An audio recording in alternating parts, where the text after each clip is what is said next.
네, 오늘 우리에게 주시는 하나님의 말씀은 구약성경 시편 23편 1절에서 6절입니다. 시편 23편 1절에서 6절까지 하나님의 말씀을 제가 봉독해 드리겠습니다. 여호와는 나의 목자시니 내게 부족함이 없으리로다. 그가 나를 푸른 풀밭에 누이시며 쉴 만한 물가로 인도하시는도다. 내 영혼을 소생시키시고 자기 이름을 위하여 의의 길로 인도하시는도다. 내가 사망의 음침한 골짜기로 다닐지라도 해를 두려워하지 않을 것은 주께서 나와 함께 하심이라. 주의 지팡이와 막대기가 나를 안위하시나이다. 주께서 내 원수의 목전에서 내게 상을 차려주시고 기름을 내 머리에 부으셨으니 내 잔이 넘치나이다. 내 평생의 선하심과 인자하심이 반드시 나를 따르리니 내가 여호와의 집에 영원히 살리로다. 아멘. 오늘 예수님은 나의 목자시라 제목으로 말씀을 잠깐 나눌 때 주께서 은혜 주시기를 원합니다. 제 친구 목사님 중에 한 분이 지난 주간에 책을 하나 저에게 보내주었는데 책 제목이 사막을 건너는 6가지 방법이더라고요. 저는 평소에 산은 많이 다니고 또 사막은 갈 일도 없고 알지도 못하는데 그래서 오히려 거꾸로 좀 잘 모르니까 호기심이 생겨서 읽어보게 됐습니다. 그리고 책을 읽으면서 드는 생각은 우리네 인생을 사막을 건너는 여정에 비유하는 게 오히려 더 적절하겠다라는 생각을 하게 됐습니다. 여러분, 그래서 책을 읽는다는 게 참 좋은 건데요. 책을 읽으면은 독서와 사색, 책을 읽고 생각을 좀 하면은 어떤 이런 통찰력을 얻을 수 있게 되거든요. 그런 과정을 겪을 수 있었던 것 같아요. 이번에 책을 또 보면서 여러분은 지금 사막을 건너고 있다고 생각하십니까? 아니면 산을 오르고 있다고 생각하십니까? 저는 사실 개인적으로는 그동안 제가 인생은 산을 오르는 것과 비슷하다라는 생각을 많이 했었습니다. 실제로 산도 많이 올라가고 지난 금요일에 우리 부목사님 두 분과 그 추위에도 불구하고 올라갔어요, 산에. 그래서 늘 올라가는 그 지점이 있거든요. 거기에서 이제 전투식량이라고 그래가지고 찬물 부으면 발열이 돼서 한 10분 만에 뜨거운 맛있는 밥이 되는 그거 있어요. 그래서 그거 까서 같이 밥 해가지고 먹고 그리고 내려와요. 건강을 위해서 어떤 여러 가지를 위해서 이렇게 갔다 오는데 또 그렇게 제가 인생을 산 오르는 것과 비슷하다고 생각하고 설교도 제가 그렇게 했죠. 한 걸음씩이라는 제목으로 설교할 때도 산은 한 걸음 한 걸음 올라가다 보면 어느새 정상에 도달하더라 이런 말씀도 나눈 적이 있었는데 그런데 인생을 거대한 사막을 건너는 것으로 비유하는 게 더 좋다라는 생각을 하게 됐습니다. 사막을 건너는 것으로 비유할 때 인생을 좀 더 길게 볼 수 있고 더 넓게 볼 수 있고 더 온전한 좋은 관점을 제공해 주겠다 이런 것을 이번에 새로 좀 깨달았습니다. 굳이 좀 비교를 해보면 산을 오르는 삶의 방식이라는 것은 뭐냐, 그러니까 산을 오르는 분들은 대개 산 정상까지 도달하는 것을 목표로 합니다. 그래서 산을 오르는 삶의 방식은 목표 지향적인 삶의 방식이다라고 말을 해볼 수 있습니다. 원하는 대학에 들어가기, 좋은 직장에 취업하기, 좋은 배우자 만나서 결혼하기, 자녀 낳기, 또 자녀 잘 기르기, 또 이제 그 자녀가 원하는 대학에 들어가게 만들어 주기, 자녀가 좋은 직장에 취업하게 도와주기, 요런 게 아파트에 들어가기, 빚 다 갚기, 사업에 성공하기, 이런 인생의 산을 정해놓고 산에 도달하는 것을 목표로 삼는 목표지향적인 삶이죠. 하나하나 산을 오르다가 이제 되면 너무 좋지만 안 되면 너무 낙심되는 거예요. 인생이 다 끝나는 것처럼 절망하고 좌절하고 심하면 극단적인 선택도 하는 거죠. 그리고 정상에 오르면 자기가 마치 하나님이나 된 것처럼 교만해지고 오만해지고 자랑하고 싶고 폼을 잡고 싶은 게 이제 목표 지향적인 삶의 스타일이라 할 수 있습니다. 그런데 이렇게 산을 올라 보면 알지만 인생에서 산이 하나만 있는 게 아니잖아요. 그러니까 말씀드린 대로 줄줄이 인생의 주기별로 만나야 되는 산들이 있고, 그래서 산 넘어 산이라는 말이 맞습니다. 반대로 사막을 건너는 삶의 방식이, 그러니까 말씀드린 대로 우리 인생을 설명하는 데 조금 더 그래서 적절해 보입니다. 여러분, 사막이라고 해서 모래만 있는 건 아니더라고요. 사막에도, 큰 사막에는요 산들이 있고 그 산을 넘어가는 것을 포함해서 사막을 건너는 거예요. 전 세계에서 제일 큰 사막이 사하라 사막인데, 아까 소개한 그 책에서 저자가 이 사하라 사막을 종단하는 내용을, 경험과 또 깨달음을 써놨더라고요. 사하라 사막에만 해도 산맥이 있습니다. 산맥이 있어요. 아하가르 산맥, 아틀라스 산맥이 있고 여러 크고 작은 산들이 있고 또 해발 3,000m가 넘는 산들도 있어요. 타하트산, 티베스티산 같은 산들이 있더라고요. 이렇게 산들을 넘고 사막을 지나고 그러면서 더 이제 길게 인생을 그려주는 게 사막의 비유에 맞다는 거죠. 이 사하라 사막은요 지구상에서 가장 큰 사막이고 그 면적이 대략 미국하고 맞먹습니다. 지도를 보여주시면요, 저게 사막의 한가운데 들어가면 저기 아프리카, 북아프리카의 거의 대부분이 사하라 사막이에요. 그래서 저기에 그 속한 나라들만 해도 국경을 같이 끼고 있는 사하라에 있는 나라들로 모로코, 알제리, 튀니지, 리비아, 이집트, 모리타니, 니제르, 차드, 수단, 더 많은 나라들이 있어요. 그래서 사막 한가운데 들어가면 자기가 지금 어디에 있는지, 네? 어느 방향으로 나아가는지 알 수가 없는 거예요. 지도가 있어도 지도가 거의 쓸모가 없는 게, 하룻밤 지나면 바람이 불어서 지형이 바뀌어 버리니까 지도가 아예 애시당초 쓸모가 없어요. 그래서 사막에서는 지도 대신에 나침반이 있어야 된다. 지도 따라가지 않고 나침반을 따라간다라고 하더라고요. 이 책의 문장 중에 저에게 제일 마음에 와닿았던 게, 요즘에 하루 지나고 이틀이 지나도 보여지는 게 똑같다라는 거예요. 사막이니까. 공감이 많이 된 게, 요즘 코로나19 때문에 재차 확산되면서 거리두기가 더 강화됐습니다. 자영업자분들도 힘들고 의료진들도 힘들고 또 교회도 성탄절, 새해 준비하는데 어쩔 수 없이 축소할 수밖에 없습니다. 조심할 수밖에 없어요. 그런데 우리에게 더 힘들게 하는 건 뭡니까? 이게 계속 반복된다라는 거예요. 언제 끝날지 모르고 또 과연 끝나기나 할는지 모른다라는 거죠. 묘하게 사하라 사막 한가운데 지금 있는 것 같은 기분, 저의 기분뿐입니까? 그런 것 같습니다. 그래서 산을 오르는 삶이 이제 목표 지향적인 삶이라면, 사막을 건너는 삶은 과정 지향적인 삶의 방식이다라고 말할 수 있어요. 그러니까 목표 지향적인 사람은 뭐냐면, 그 목표 지점에 도달할 때, 그러니까 정상에 오를 그때 행복을 느끼죠.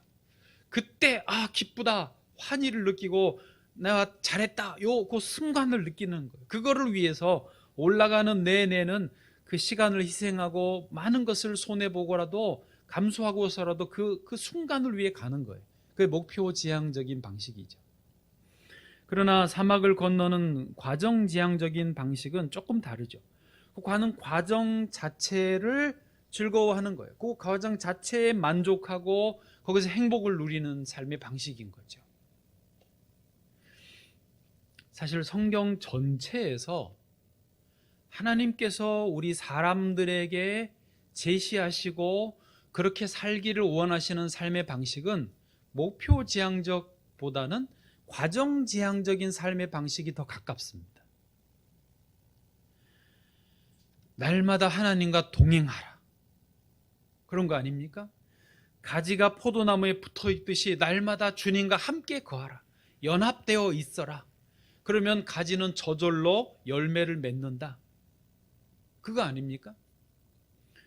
성경에서 수없이 주님이 그렇게 말씀하시는데 우리가 그걸 잘 안 들어요. 왜냐하면 내가 당장 내가 원하는 이 목표를 얻어야 되니까. 예수님이 나와 함께 동행하자 그러시는데도 잠깐만요, 계셔보세요. 나 이것 좀 하고요. 그러면서 주님의 말씀을 귀담아 듣지 않는 거예요. 성경을 한 구절만 보실까요? 미가서 6장 8절입니다. 여기서도 말씀하세요. 같이요, 시작. 사람아, 주께서 선한 것이 무엇임을 내게 보이셨나니 여호와께서 내게 구하시는 것은 오직 정의를 행하며 인자를 사랑하며 겸손하게 내 하나님과 함께 행하는 것이 아니냐. 아멘. 어려운 말 있으면 다 빼고라도 시작에 사람아, 주께서 선한 것이 무엇임을 내게 보이셨나니 뒤로 가서 겸손하게 내 하나님과 함께 행하는 것이 아니냐. 하나님과 함께 행하는 것, 그게 하나님 우리에게 요구하시는 것인데 우리는 자꾸 목표 지향적으로 살아가려고 한다는 것이죠. 어제 또 오늘 새벽에도 눈이 펄펄 내렸습니다. 어제 오후에 눈이 많이 내려서 교회 앞에 눈을 쓸어야 됐습니다. 벌써 장로님과 몇몇 분들이 눈을 쓸고 계셨어요. 저도 차려입고 장갑 끼고 이제 눈을 쓰려고 와서 저쪽에 눈 쓰는 빗자루 2개, 또 눈 쓰는 삽 2자루 챙겨가지고 이렇게 막 나오는데 세례문답하려고 오후에 왔다가 눈 오니까 놀고 있던 현아와 효능이가 저를 본 거예요. 뭐 하세요, 목사님? 눈 쓰려고. 우리도 쓸래요. 그래서 그래 하고 얼른 줬어요. 근데 쓰러. 난 먼저 내가 준다고 안 그랬어요. 눈 쓸래 그래. 그래 하고 줬어요. 그랬더니 삽 들고 뭐 빗자루 들고 애들이 이제 쓸어요. 애들은 눈 쓰는 게 목적이 아니고 재미있는 게 목적이죠. 하고 뭐 열심히 해요. 네. 그래 이제 마침 우리 집사님이 그 오리 눈사람 만드는 장난감을 가지고 왔어요. 그래서 그거를 얼른 본당에 올라와서 2개 들고 내려와 가지고 아이들에게 줬더니 요 눈사람 오리 눈오리 장난감으로 이거를 계속 만들어서 자동차에다가 하는 거야. 한번 사진 보여줘 보세요. 신났어요. 저 자동차에다가 이제 계속 만들어서 올렸어요. 그 다음에 보여주시면은 네, 저렇게 진열을 해놨어요. 오리가 몇 마리 낳았는지 몰라. 애들은 신났어요. 신나게 노는 거예요. 근데 그것을 바라보는 엄마는 처음에 걱정이 이만저만 아니에요. 첫째, 감기 걸릴까 걱정. 둘째, 저 빨래는 내가 다 해야 되는데 저거 또 다 젖으면 어떻게 뒤처리를 해야 되나 걱정이 이만저만 아니에요. 그래서 그만 놀고 가면 안 될까 하는 식으로 말하는데 애들이 가겠어요. 놀아야지. 근데 애들이 너무 즐거워하니까 엄마도 이제 생각이 좀 바뀌었나 봐요. 그랬죠?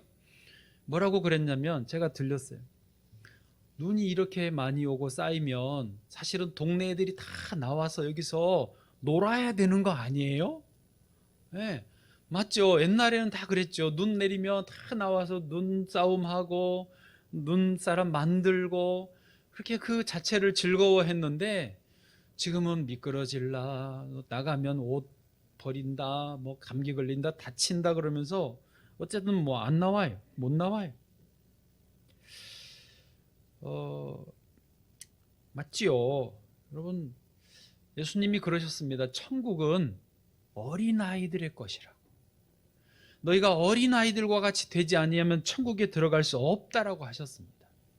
그러니까 저 순간에는 우리 2 아이들은 천국을 누리고 있었어요. 그래서 미안하지만 엄마는 처음에는 목표지향적인 생각이었어요. 나중에 이제 과정지향으로 바뀌었지만 아이들은 처음부터 과정지향적이었어요. 그 순간을 즐거워하는 거예요. 현재 주어진 상황 속에서 천국을 누렸던 것이죠. 오늘 본문 말씀으로 가보겠습니다. 오늘 본문 말씀 시편 23편은 누구나 잘 알고 있는 또 좋아하는 말씀이에요. 여기에도 목적 지향보다는 과정 지향적 삶의 방식을 말씀하시고 있습니다. 우리 1절을 같이 좀 음미하면서 읽어보실까요? 시작. 여호와는 나의 목자시니 내게 부족함이 없으리로다. 아멘. 지금 저자는, 이 시편 저자는 자기 자신을 양이라고 정의하고 있습니다. 그리고 여호와 하나님이 자기의 목자이시라는 거예요. 여러분, 길을 갈 때 방향을 누가 결정합니까? 양이 결정합니까? 아니요, 목자가 결정하지요. 문제가 생길 때 누가 해결합니까? 양이 해결합니까? 목자가 해결합니다. 푸른 초장으로 쉴만한 물가로 누가 인도합니까? 목자가 인도합니다. 2절 말씀 보실까요? 2절, 그가 나를 푸른 풀밭에 누이시며 쉴만한 물가로 인도하시는도다. 아멘. 예, 목자가 푸른 풀밭으로 쉴만한 물가로 인도해 주시는 거예요. 양이 할 일은 풀밭이다 하고 맛있게 먹고 뒹굴면 되는 거예요. 시냇가다 하고 실컷 시원한 물 마시고 거기 앉아서 쉬면 되는 거예요. 3절까지 보시면요, 내 영혼을 소생시키시고 자기 이름을 위하여 의의 길로 인도하시는도다. 아멘. 다윗은 이렇게 여호와께서 자기의 목자이시라고 고백하면서 살았어요. 그런데도 왕까지 해먹었네요. 하나님을 목자로 모신 사람은 삶의 주도권이 자기에게 있지 않고 하나님께 있다는 것입니다. 하나님이 인도하시는 대로, 하나님이 이끄시는 대로 잘 따라가는 방식, 따라가면서 매일매일 감사하고 기뻐하고 즐거워하는 삶의 방식을 다윗은 취했던 것입니다. 저와 여러분에게 예수님이 목자 되신 줄로 믿습니다. 여러분, 예수님이 목자 되시면요, 오늘 본문에 짧게 3가지의 은혜가 있더라고요. 그걸 짚어볼까요? 첫째, 부족함이 없습니다. 여호와는 나의 목자시니 내게 부족함이 없으리로다. 여러분, 얼마나 이 1절 말씀이 좋은지 몰라요. 1절만 곱씹고 묵상하고 또 곱씹고 생각해 보십시오. 얼마나 좋은지요. 주님이 나의 목자이시니 내게 부족함이 없습니다. 여러분, 저도 그 고백을 합니다. 실제로 살아보니까 예수님이 목자이시기 때문에 부족함이 없는 거예요. 예수님을 목자로 모시고 살아본 여러분들은 부족함이 없었다라는 것을 고백하실 수 있을 것입니다. 예수님 말씀하셨어요. 너희가 어찌 염려함으로 너희 키를 한 자나 더할 수 있겠느냐. 염려하지 말라고. 무엇을 먹을까, 무엇을 마실까, 무엇을 입을까 염려하지 말라고 하셨어요. 이것들은 다 너희 천부께서 있어야 할 줄 아시고 채워주신다는 것입니다. 우리 사람이 부족함을 느끼는 이유가 있습니다. 그것은 뭐냐? 공연히 주님이 주신 것 안 보고 나에게 없는 것을 쳐다보는 거예요. 세상이 욕심을 내는 거예요. 더 많은 것을 얻으려고 세상의 욕망으로 나를 채우려고 하니까 부족함을 느끼는 거예요. 신명기 2장 7절 말씀입니다. 내 하나님 여호와께서 내가 하는 모든 일에 내게 복을 주시고 내가 이 큰 광야에 두루 다님을 알고 내 하나님 여호와께서 이 40년 동안을 너와 함께 하셨으므로 내게 부족함이 없었느니라 하시기로. 아멘. 이 40년 동안을 하나님이 함께 하심으로 부족함이 없었어요. 우리가 살아오신 연한 지금까지 돌아보십시오. 사실은 주님이 함께 하셨기 때문에 부족함이 없었어요. 이 고백을 하시기를 축복합니다. 앞으로도 부족하지 않으리라 믿습니다. 둘째로, 예수님이 나의 목자 되시면 두렵지 않습니다. 여러분, 사람들이요, 두려운 이유는 혼자이기 때문이에요. 누가 나와 함께만 있어도, 누구 한 사람만 같이 있어도 덜 무섭습니다. 안 그러신가요? 예. 그런데 예수님이 나와 함께 하신다? 그러면 전혀 두려울 게 없습니다. 본문 4절 말씀이에요. 4절 같이 읽어보시죠. 내가 사망의 음침한 골짜기로 다닐지라도 해를 두려워하지 않을 것은 주께서 나와 함께 하심이라. 주의 지팡이와 막대기가 나를 안위하시나이다. 아멘. 주님이 나와 함께 하시기 때문에 사망의 음침한 골짜기도 두렵지 않은 것입니다. 제가 지난 주간에, 그러니까 지난 주간 말고 그 전 주간에 기도 주간을 한 주 보냈잖아요. 저기 강화도에 있는 기도원에 다녀왔습니다. 근데 요즘에 기도원에 사람들이 많이 안 오기 때문에 거의 텅텅 비어 있어요. 그리고 마침 숙소로 쓴 곳이 본관 건물 큰 거 위에 있고, 이렇게 경사로 쭉 내려와서 아래쪽에 밑에 쪽에 이렇게 큰 이제 숙소동 건물이 있는데, 여기는 주로 목사님들이 오시면 거하는 공간으로 만들었어요. 2층으로 되어 있는데 1층에 방이 4칸 정도 있고, 가운데는 넓은 거실과 소파도 있고, 통유리가 이렇게 있어요. 예. 그리고 통유리 앞에 이제 저쪽 바깥 농토와 저 멀리 도로가 있죠. 첫날 저녁은 제 아는 목사님이 같이 그 숙소 다른 방에 있어서 괜찮았는데 전혀 그런 생각을 못했어요. 둘째 날 그 넓은 건물 공간에 저 혼자 있는 거예요. 밤중에 이제 기도하고 성경 보고 책 보다가 잠깐 그 거실에 나와서 소파에 앉았는데, 앞에 통유리가 이렇게 넓은 유리가 있는데 그 통유리 바깥은 깜깜한 거예요. 아무도 없고 집도 잘 안 보이고, 저쪽에 그 도로 가로등 불빛이 희미하게 어슴푸레하게 야리야리하게 보이는 거예요. 으시시한 게 공연히 혼자 기도원에서 괜히 무서운 생각이 들어오는 거예요. 아무도 없네, 나 혼자네. 그러다가 통유리 이렇게 있는데 요쪽 바깥에 귀신이 있나, 괜히 아니 눈으로 본 건 아닌데 있는 것 같은 느낌이 이렇게 순간 드는 거예요. 그러면서 앉아 있다가 저도 모르게 뒷덜미 쪽에서 쭈뼛하고 이렇게 서는 느낌이 아주 기분이 안 좋아요. 아휴, 이거 얼른 방으로 들어가야 되나, 순간 잠깐 고민했는데, 그럴 때 여러분 도망가면 안 됩니다. 큰일 나요. 계속 이제 그 놀림 당하거든요. 이 귀신. 여러분, 귀신은 있습니다. 영적인 세계는 있어요. 이게 이제 내 안에 두려움으로 순간 찾아온 거죠. 그러다 이제 순간이지만 잠깐 들어가려다가 이거 내가 들어가면 안 되지. 그리고 이렇게 이제 그럴 때는 좀 욕을 해야 돼요. 이슈, 이슈, 지금 그러면서 속으로 몇 마디 하고 저리 가. 그리고 마음속에 주님이 지금 나와 함께 하시니 뭔 걱정이냐. 주님이 나와 함께 하시는데, 여기 이 공간에 혼자 있지만 주님이 나와 함께 하시는데 들어와 봐라, 덤벼봐. 그러니까 얘가 사라지는 느낌이죠. 저 혼자의 느낌이지만 그게 묘하더라고요. 여러분, 그 뒤로는 뭐 아무 문제가 없었어요. 주님이 나와 함께 하시면 우리가 만나는 어떤 문제, 어떤 두려움도 넘어설 줄로 믿습니다. 코로나가 장기화되면서 자영업자들도 정말 힘드시고, 취업하는 젊은이들도 이력서를 수십 통씩을 기업에 보내도 뽑는 데가 거의 없다는 거예요. 게다가 의료진들은 엊그제 통계 나온 거 보니까 중증 우울증, 즉 우울증을 겪는데 중증 우울증을 겪는 경우가 33%예요. 그러니까 3분의 1이 우울증에 중증 우울증을 겪고 있다는 거예요. 그래서 얼마 전에 의료진들이 뭔가 막 발표하기도 하고 그랬지 않습니까? 정말 지금 심각한 상황입니다.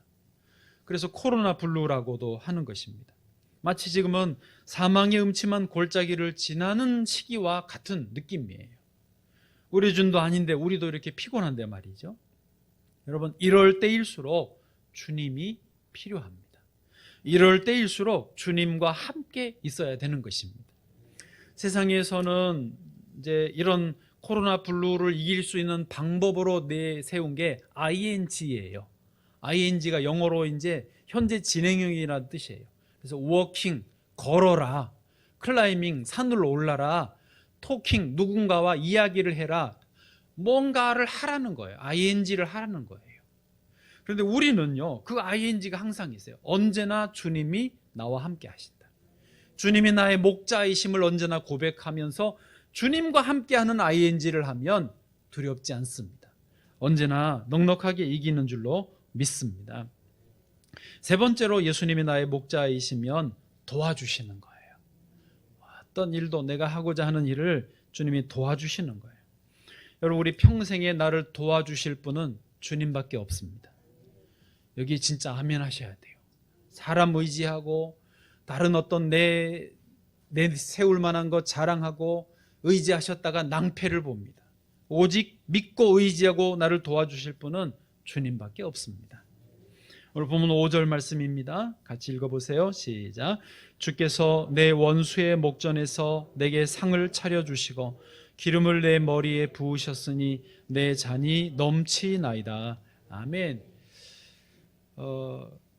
주님이 우리를 해치려는 사람, 방해하는 사람, 내게 손해를 끼치는 사람, 어떤 문제 상황들을 주님이 다 해결해 주시는 줄을 믿습니다.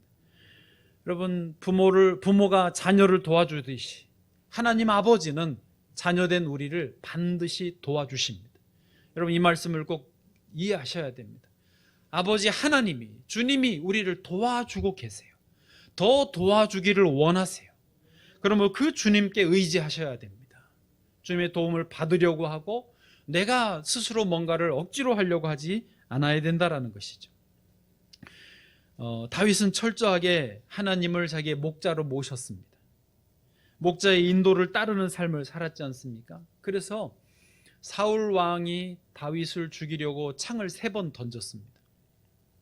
그 창이 벽에 박혔어요. 우리가 이 땅에 살면서 누군가 나를 죽이려고 창을 던졌을 때 안 맞고 피해서 벽에 박혔어요. 그럼 어떻게 합니까? 그러면서 얼른 빼가지고 다시 반격을 하려고 하죠. 나한테 이상한 말 했어? 나를 비난했어? 나를 죽이려고 해? 나를 누르려고 해? 너 한번 맛 좀 봐라. 내가 누군 줄 알아? 그러고는 창을 뽑아서 다시 맞받아 치려고 하는 거죠. 그게 세상이 가르침입니다. 다윗은 그렇게 하지 않았습니다. 3번 다 피하기만 했지 그 모든 것을 하나님에게 맡겼어요. 왜? 자기는 양이라는 거죠. 심지어 광야에서 사울이 2번이나 자기 앞에 무방비 상태로 있었습니다. 죽이면 죽일 수 있어요. 원수를 제거하면 이제 내 삶은 편안해지겠다라고 하는 그런 기회가 2번이나 왔지만 다윗은 내가 하나님이 아니다는 거예요. 내가 목자가 아니고 주님이 목자시다. 결국 목자이신 주님이 사울의 왕위를 다윗에게 넘겨주신 것입니다. 할렐루야. 세상은 적을 해치우라고 원수를 갚으라고 말합니다. 그러나 목자를 따르는 삶의 방식은 조금 고달파도 모든 것을 주님께 맡기라고 말합니다. 그리고 현재 주어진 과정 속에서 기뻐하고 즐거워하고 감사하라고 말씀하시고 있는 것입니다. 이렇게 3가지 예수님을 목자로 따라가면 부족함이 없습니다. 두려움이 없습니다. 도와주십니다. 자, 그런데요, 이제 문제는 뭐냐면 우리가 다른 목자를 따라간다는 데 있죠. 예수님을 따르지 않고 다른 목자를 따라간다는 데 있습니다. 예를 들면 자아가 강한 사람들은요, 내 자신이 나의 목자가 돼요. 내가 나를 주장하려고 해요. 특별히 현대인들은요, 이 현대인들의 가치관은 자기가 굉장히 중요합니다. 그래서 내가 목자예요. 그래서 쉽게 우울하고 쉽게 좌절하는 것이죠. 또 어떤 분들은 돈이 목자가 됩니다. 돈 되는 일이면 뭐든지 합니다. 스웨덴의 유니버섬이라는 기업에서 전 세계 57개국 2030 세대 20만 명을 대상으로 행복지수 조사를 했어요. 젊은 직장인들 20만 명을 대상으로 행복한지에 대한 조사를 해봤어요. 57개국 중에 우리나라 직장인들의 젊은 직장인들의 행복도는 몇이었게요?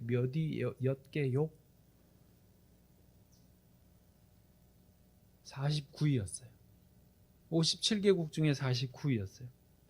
덴마크가 1위였고요. 노르웨이, 코스타리카, 그리고 스웨덴이 4위였습니다. 순이었습니다. 중국이 예상외로 높더라고요. 27위. 필리핀 34위. 우리가 좀 이렇게 우리보다 못하다고 생각하지만 태국 42, 베트남 41위, 일본이 47위, 우리나라가 49위예요. 직장을 다니는 젊은 사람들의 행복도가 이렇게 낮아요. 그래서 그 기사에서 아예 정리를 이렇게 했습니다. 한국인 젊은 직장인들은 자기가 느끼기에 나는 돈 버는 기계에 불과하다라고 인정한다라는 거예요. 돈 버는 기계야 나는, 이렇게 인정. 여러분 그러세요? 네, 여러분들 다르시겠죠? 또 어떤 분들은 요즘에 목자가 유튜브가 됐습니다. 예전엔 텔레비전이 목자였다 그래가지고 그 시편 23편을 이렇게 풍자했는데 제가 한번 약간 편집을 했어요. 읽어드려 볼까요? TV는 나의 목자시니 내가 부족함이 없으리로다. 그가 나를 편안한 소파에 앉게 하시고 즐거운 오락으로 인도하시는도다. 내 육신을 기름지게 하시며 나의 영혼을 파멸시키시는도다. 내가 사망의 음침한 골짜기로 다닐지라도 해를 두려워하지 않을 것은 그가 나의 감각을 완전히 마비시켜 주기 때문이라. 내 현실의 목전에서 나를 도피시키시고 재미있는 영상들에 빠지게 하사 내 머리에 채우셨으니 내 영혼의 잔이 텅텅 비나이다. 나의 평생의 TV와 드라마와 스마트폰과 유튜브 앞에 영원히 거하리로다. 아멘 할 수도 없고요. 여러분, 오직 예수 그리스도께서 우리 삶의 목자 되시기를 축복합니다. 저희 아내 친구 중에 일찍 가정 어려움이 있어서 이혼한 분이 있었어요. 두 아이의 엄마였는데 오랜만에 만났어요. 이제 한동안 연락이 끊겼다가 오랜만에 최근에 이제 만나서 자꾸 교제를 하는데, 놀라운 것이 뭐냐면 그 일찍이 좀 가정에 어려움이 있고 두 아이들을 길렀는데도 아이들이 은혜 가운데 잘 자라고 자라게 되었다라는 거예요. 그 이제 아이들이 디자인 쪽을 공부를 해서 대학에서 그 전시회를 한다고 오라고 그래서 저희 아내가 다녀왔는데, 아이들이 그 작품도 다른 아이들의 거에 비해서 훨씬 좋고, 이제 저희 아내가 그쪽을 좀 아니까, 그리고 아이들하고 대화를 해보는데 성품이나 어떤 인격이나 너무 건강하고 참 잘 자랐다라는 거예요. 엄마의 마음으로 너무 좋았대요.